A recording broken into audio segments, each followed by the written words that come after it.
Oke, kita akan melihat seperti ini. Jadi ini adalah sumur-sumur yang teridentifikasi. Jadi sumur-sumur yang teridentifikasi di daerah Daserang. Di Daserang. Nah, sumur-sumur ini sudah dikaji terkait dengan kedalamannya, tebal akuifernya, fluktuasinya, sama DHL-nya. Kita akan melihat di sisi DHL-nya. Baik. Jadi data itu biasanya nanti perlu saudara dari lapangan perlu saudara rapikan. Nah, misalkan ini. Jadi ini ada kondisi sumur-sumur, ya, warna biru adalah sumur-sumur. Yang di situ ada parameter ini, tinggi muka airnya, berapa meter, DHL-nya, fluktuasinya, kedalamannya, nah di sini. Oke, ini coba kita lihat yang di sini, DHL. DHL-nya itu dia mulai dari ada 473, 283, ternyata ada juga yang lebih dari itu, 600, 316. Oke, baik. Nah, dari sini coba nanti diinterpolasikan. Hanya dari nilai DHL-nya, ya, diinterpolasikan. Ini contohnya sudah ada. Nah, diinterpolasikan khusus untuk nilai DHL-nya.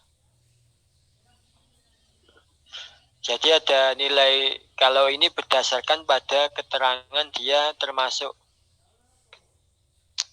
yang fresh, kurang dari 250 itu dia air tawar, atau dia 250 sampai 500 itu yang medium, ya, payau, kemudian yang mulai payau, ya, kemudian yang lebih dari 500 itu dia sudah mulai istilahnya terintrusi oleh air laut.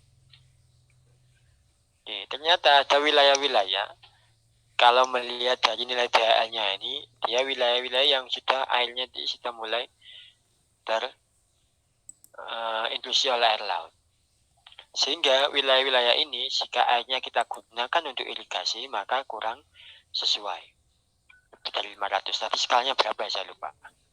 Skala untuk air, 250 sampai 750 itu masih bisa ternyata. C2, masih C2 ternyata. Masih C2.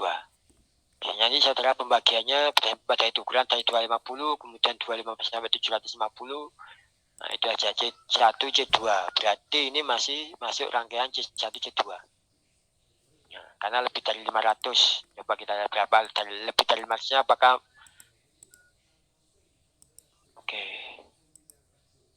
apakah lebih dari 750. Tapi di sini kelihatannya maksimum adalah 600. 661 maksimumnya. Oke, saudara sekalian.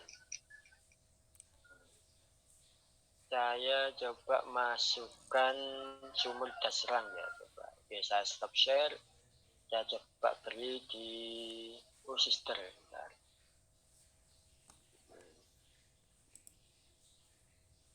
Saya beri SHP-nya sumur Daserang, coba nanti diinterpolasi nilai DHL-nya. Mana yang sesuai, mana yang tidak.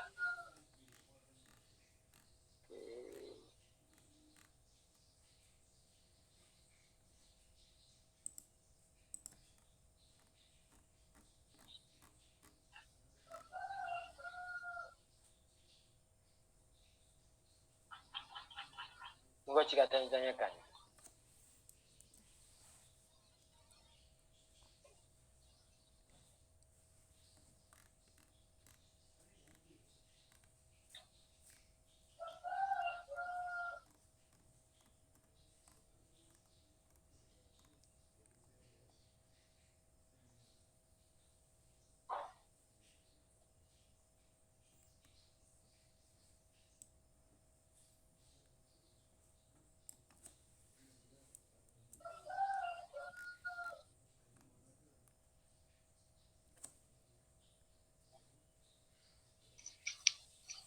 Halo? Oke. Nggih, Bapak. Monggo jika ada yang ditanyakan atau masih bingung. Mohon izin, Bapak. Baik, Mas. Apakah bisa praktik langsung di lapangan? Oh, mungkin waktunya yang kapan-kapan ini. Mungkin kapan-kapan. Memang saya sudah ke lapangan, maksudnya sama ada beberapa mungkin kemarin teman-teman geoterpadu ya. Jadi kemarin teman-teman ada yang geoterpadu sama 2017 kemarin. Untuk uji kualitas kimiawi air, gitu. Yang hitung DHL, kemudian ini analisnya yang belum.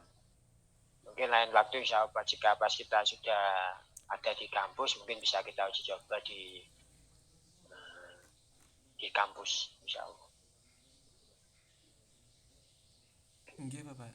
Izin bertanya Bapak. Monggo. Dalam pengambilan sampel tersebut itu apakah terpaku pada daerah aliran sungai yang besar atau bisa diambil di parit-parit daerah persawahan Bapak? Bisa. Jadi ini biasanya kita ambil pada area-area parit ya atau jalur irigasi yang biasanya itu mengarah ke suatu lahan pertanian. Kalau misalkan ini ada satu daerah, kemudian diperkirakan misalnya daerah luas pertaniannya itu luas, kemudian daerah yang memasuki air irigasi yang memasuki wilayah itu misalkan di sini di titik A, maka kita ambil aja dari situ di wilayah itu, kemudian nanti ambil wilayah yang lain. Jadi dari satu wilayah kita ambil satu lokasi yang itu dikiranya sebagai inlet atau input masuknya air irigasi. Kemudian kita mencoba ke lokasi wilayah yang lain atau lokasi pertanian yang lain. Dari situ kita ambil lagi yang sekiranya jalur irigasi yang masuk ke wilayah pertanian tersebut. Sehingga nanti bisa bukan sumur ya, jadi bisa nanti kita petakan, oh ini adalah lokasi-lokasi yang sekiranya sesuai untuk irigasi. Tapi rata-rata kalau memang di daerah aluvial atau itu biasanya ya masih di bawah 250. Daerah sungai yang sekiranya tidak ada mineral yang dominan tertentu mungkin biasanya ya 250 ke bawah atau mungkin sekitar 400, 300 begitu.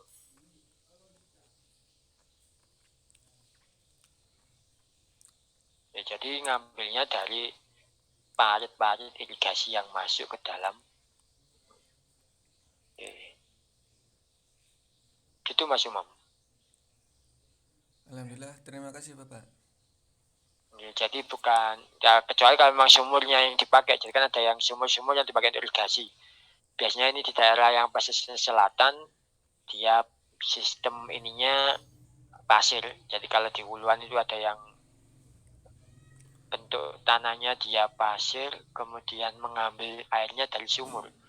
Jadi di perkebunan tengah-tengahnya ada sumur. Mungkin ada yang seperti itu. Nah nanti kita ambil yang sumurnya itu yang kita uji coba. Kalau nggak salah di daerah selatan biasanya gitu. Jadi di daerah yang berpasir gunakan untuk semangka atau digunakan untuk perkebunan apa, itu dia membuat sumur sendiri. Itu yang nanti kita bisa uji coba dari sumur tersebut.